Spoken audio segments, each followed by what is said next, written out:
प्रणाम दोस्तों। Central Asian का स्ट्रेटेजिक इंपॉर्टेंस बहुत ज्यादा है, खासकर रसिया के। 1991 में जब सोवियत यूनियन टूटा था तो उसमें से बहुत सारे कंट्रीज निकले थे, जिसमें कुछ सेंट्रल एशियन कंट्रीज भी थे जो कि बाद में आके इंडिपेंडेंट बन गए। और उन सेंट्रल एशियन कंट्रीज का नाम था कजाकिस्तान, किर्गिस्तान, तजिकिस्तान, तुर्कमेनिस्तान और उज्बेकिस्तान। और ये सारे कंट्रीज एक सॉवरेन कंट्रीज बन गए। पर सोवियत यूनियन से अलग होने के बावजूद इनके रिलेशन रसिया के साथ पहले से ही स्ट्रांग रहे।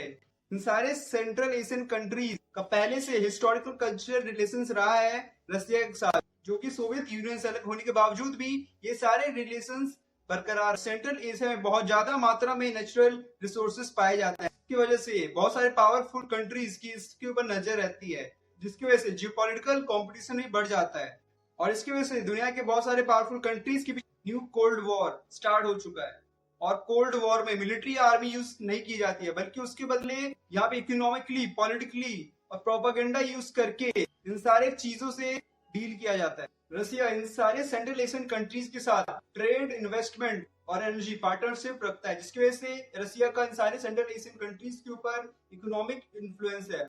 और रसिया की कंपनी सेंट्रल एशियन कंट्रीज के साथ मिलके उनके एनर्जी सेक्टर जैसे कि ऑयल, गैस और यूरेनियम का बिजनेस करती है। एग्जाम्पल के तौर पे कजाकिस्तान के ऑयल और गैस इंडस्ट्रीज में रसिया बहुत ज्यादा अमाउंट में इन्वेस्टमेंट करती है। यूरोसियन इकोनॉमिक यूनियन, जिसका शुरुआत रसिया ने किया था, जिसके पीछे रसिया का ये सोचना था कि वो दूसरे कंट्रीज के साथ मिलके इकोनॉमिकली ग्रो करे। और सेंट्रल एशिया में रसिया अपने इकोनॉमिक लेवरेज को बढ़ा रहा है। और इकोनॉमिक लेवरेज की बात करें तो इकोनॉमिक लेवरेज में बोरो किए गए पैसे या लोन में लिए गए पैसे को किसी जगह इन्वेस्टमेंट या एसेट्स खरीदने में यूज किया जाता है। और इसके अलावा सेंट्रल एशियन कंट्री दूसरे कंट्रीज के साथ भी इकोनॉमिक पार्टनरशिप कर रही है, खासकर चाइना के साथ। सेंट्रल एशियन कंट्रीज पे रसिया का कितना ज्यादा इन्फ्लुएंस है, इस चीज को आप इसी बात से जान सकते हैं कि अगर रसिया कुछ करता है या फिर रसिया के अंदर कुछ होता है तो इस चीज का असर सेंट्रल एशियन कंट्रीज पर भी होगा। और रसिया भी सेंट्रल एशियन कंट्रीज के साथ रिलेशन अच्छा बना के रखना चाहता है, क्योंकि अफगानिस्तान के आतंकवादी और उग्रवादी संगठन सेंट्रल एशियन कंट्रीज से होते हुए रसिया के अंदर घुसपैठ कर सकते हैं, जिसके लिए रसिया इन सारे सेंट्रल एशियन कंट्रीज के साथ अपने रिलेशंस को अच्छा बनाकर रखना चाहता है, ताकि अगर अफगानिस्तान के आतंकवादी या फिर उग्रवादी संगठन सेंट्रल एशियन कंट्रीज से होते हुए रसिया के अंदर घुसपैठ करने की कोशिश करे तो रसिया इन सेंट्रल एशियन कंट्रीज के साथ मिलकर उस साजिश को नाकाम कर सके। कलेक्टिव सिक्योरिटी ट्रीटी ऑर्गेनाइजेशन को रसिया के द्वारा बनाया गया था, जिसको कि मिलिट्री अलायंस के लिए बनाया गया था। और इस ऑर्गेनाइजेशन में शामिल हुए सभी देशों को सुरक्षा देने की बात की गई थी। और इस ऑर्गेनाइजेशन के ऊपर सवाल तब उठा जब 2022 में कजाकिस्तान में लिक्विफाइड पेट्रोलियम गैस के दाम बढ़ाने पे बहुत बड़े लेवल पे प्रोटेस्ट हुआ और बहुत सारे उग्रवादी संगठन एक्टिव हो गए और पूरे कजाकिस्तान में अशांति फैल गई।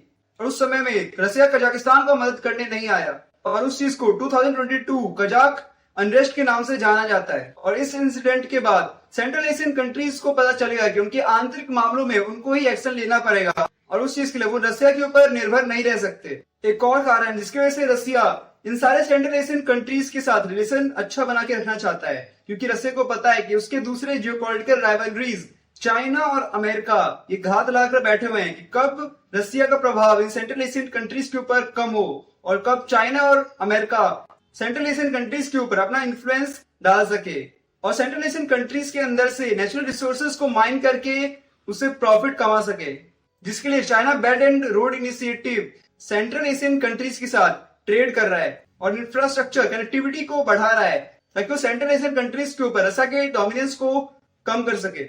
और दूसरी तरफ अमेरिका भी इन सेंट्रल एशियन कंट्रीज में इंटरेस्ट ले रहा है। और हमेशा की तरफ जब अमेरिका किसी देश का फायदा लेना चाहता है या फिर कहीं पे तख्ता पलट करना चाहता है तो उस समय अमेरिका लोकतंत्र और ह्यूमन राइट्स को लेके वहां पहुंच जाता है, उसकी मदद करने का बहाना करके।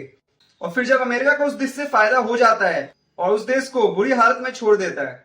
और इस बार भी अमेरिका सेंट्रल एशियन कंट्रीज को लोकतंत्र और ह्यूमन राइट्स का बहाना देके उनसे रिलेशंस को स्ट्रॉन्ग करना चाहता है, ताकि वो सेंट्रल एशियन कंट्रीज के ऊपर रसिया के इन्फ्लुएंस को कम कर सके।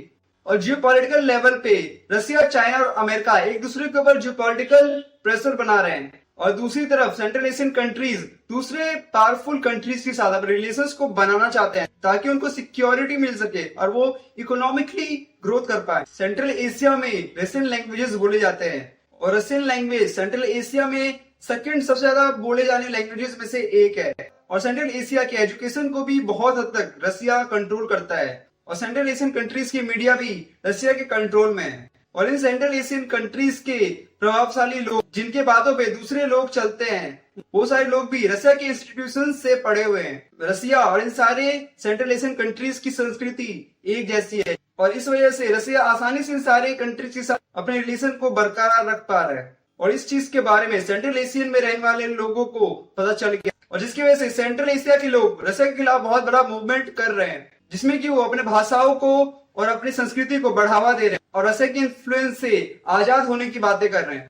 और ये रसिया के लिए बहुत बड़े खतरे की तरह देखा जा रहा है, जिसकी वजह से सेंट्रल एशियन कंट्रीज में रसिया का सॉफ्ट पावर जा सकता है। रसिया को अपने आंतरिक दिक्कतों का सामना करना पड़ रहा है और रसिया को अपने बॉर्डर्स पे जंग लड़ना पड़ रहा है और रसिया यूक्रेन वॉर की वजह से रसिया को आर्थिक दिक्कतों और जियोपॉलिटिकल प्रेशर का सामना करना पड़ रहा है, जिसकी वजह से रसिया सेंट्रल एशियन कंट्रीज के ऊपर ध्यान नहीं दे पा रहा है। और रसिया के प्रेसिडेंट व्लादिमीर पुतिन जब उन्होंने यूक्रेन के साथ वॉर स्टार्ट किया तो उसके बाद रसिया के ऊपर बहुत सारे प्रतिबंध लगे, जिसकी वजह से रसिया अपने पावर को सेंट्रल एशियन कंट्रीज के ऊपर सही से इस्तेमाल नहीं कर पा रहा है। और सेंट्रल एशियन कंट्रीज भी रसिया के ऊपर निर्भर नहीं रहना चाहती, इसलिए सेंट्रल एशियन कंट्रीज दूसरे पावरफुल कंट्रीज के साथ अपने रिलेशंस को बनाना चाहती है ताकि वो इकोनॉमिकली ग्रोथ कर सके और उनको भी सिक्योरिटी मिल सके। और इसके कारण सेंट्रल एशियन कंट्रीज के ऊपर रसिया का प्रभाव कम होता जा रहा है। अगर हम बात करें क्या रसिया का इन सारे सेंट्रल एशियन कंट्रीज पे आने वाले समय में इन्फ्लुएंस रह पाएगा या फिर नहीं, बात यह है कि पहले रसिया हिस्टोरिकल रिलेशंस, इकोनॉमिक एग्रीमेंट्स और सिक्योरिटी मैकेनिज्म का झांसा इन सारे सेंट्रल एशियन कंट्रीज के साथ अपने रिलेशंस को बरकरार रख पाता था। पर जब अभी रसिया यूक्रेन के साथ वॉर लड़ रहा है तो अभी रसिया इन सारे कंट्रीज के साथ अपने रिलेशन को बरकरार नहीं रख पा रहा है। और इन सारे सेंट्रल एशियन कंट्रीज को रसिया के झांसे के बारे में पता चल गया है कि रसिया अपने फायदे के लिए उनको यूज कर और फिलहाल अभी उनको रसिया से कोई फायदा नहीं है, जिसकी वजह से सेंट्रल एशियन कंट्रीज अभी दूसरे ग्लोबल पावर्स के पास जा रहे हैं जिनसे वो रिलेशन बना सके, जिसमें कि खासकर चाइना और वेस्टर्न कंट्रीज के साथ वो रिलेशन बनाना चाहते हैं। और अभी के जियोपॉलिटिकल सिचुएशन को देखते हुए सेंट्रल एशियन कंट्रीज अभी मल्टी वेक्टर फॉरेन पॉलिसी को इस्तेमाल कर रही है। मल्टी वेक्टर फॉरेन पॉलिसी का मतलब होता है बहुत सारे कंट्रीज के साथ फॉरेन रिलेशन बना के रखना कि आगे आने वाले समय में कोई दिक्कत होने पे उनसे मदद ले सके। और ये सब वो अपने सॉवरेनिटी और इकोनॉमिक डेवलपमेंट के लिए कर रहे हैं। इन सब चीजों से हमको ये समझ में आता है कि रसिया का पहले से सेंट्रल एशियन कंट्रीज के साथ हिस्टोरिकल, इकोनॉमिकल और सिक्योरिटी कंसर्न्स के लिए रिलेशन था जिसको कि रसिया बरकरार रख रहा था। पर रसिया यूक्रेन वॉर की वजह से रसिया का इन्फ्लुएंस अब सेंट्रल एशियन कंट्रीज के ऊपर कम हो गया और उसके पीछे चाइना और अमेरिका जैसे जियोपॉलिटिकल राइवलरीज का भी हाथ है। और रसिया अभी भी कोशिश कर रहा है कि इन सेंट्रल एशियन कंट्रीज के ऊपर अपने इन्फ्लुएंस को बरकरार रखे। पर सेंट्रल एशियन कंट्रीज रसिया के ऊपर निर्भर नहीं रहना चाहते, इसलिए वो दूसरे कंट्रीज के साथ रिलेशन बनाना चाहते हैं ताकि वो बिना किसी रोक टोक और स्वतंत्र होकर दूसरे फॉरेन रिलेशंस बना पाए। और जैसे कि अमेरिका अभी यूक्रेन को इस्तेमाल करके रसिया को कमजोर करने की कोशिश कर रहा है और दूसरी तरफ अमेरिका अपने दुश्मन ईरान को कमजोर करने के लिए इजराइल का इस्तेमाल कर रहा है, उसी तरह रसिया, चाइना और अमेरिका सेंट्रल एशिया को कंट्रोल करना चाहते हैं ताकि वो अपने राइवलरीज को कमजोर कर सके। और इन सब चीजों की वजह से एक नए कोल्ड वॉर का सिनेरियो बन रहा है और रसिया, चाइना और अमेरिका सेंट्रल एशियन कंट्रीज को एक युद्ध के मैदान की तरह इस्तेमाल करना चाहते हैं। और ये युद्ध का मैदान का मतलब है कि वो इकोनॉमिकली, जियोपॉलिटिकली और प्रोपेगेंडा के साथ एक दूसरे को हराने की कोशिश करेंगे। और रसिया, चाइना और अमेरिका आगे क्या करते हैं उससे ही सेंट्रल एशियन कंट्रीज का फ्यूचर डिसाइड होगा। और सेंट्रल एशियन कंट्रीज रसिया, चाइना और अमेरिका के बीच में फंस गए हैं और इस वजह से सेंट्रल एशियन कंट्रीज दूसरे कंट्रीज के साथ अपने रिलेशंस बनाना चाहते हैं ताकि वो इकोनॉमिकली डेवलप हो सके और उनको सिक्योरिटी मिल सके। आपका इस बारे में क्या कहना है? क्या जैसे अभी यूक्रेन और रसिया वॉर हो रहा है और ईरान और इजराइल वॉर हो रहा है और वैसे ही क्या सेंट्रल एशियन कंट्रीज में भी वॉर होगा? आपका क्या कहना है? आप मुझे कमेंट में बताइए। ऐसे जियोपॉलिटिकल वीडियोस और दूसरे नए वीडियोस के लिए मेरे चैनल को सब्सक्राइब कर लीजिए। अगर आपको ये वीडियो पसंद आया तो इस वीडियो को लाइक और शेयर कीजिए। आपका ये वीडियो देखने के लिए बहुत बहुत धन्यवाद।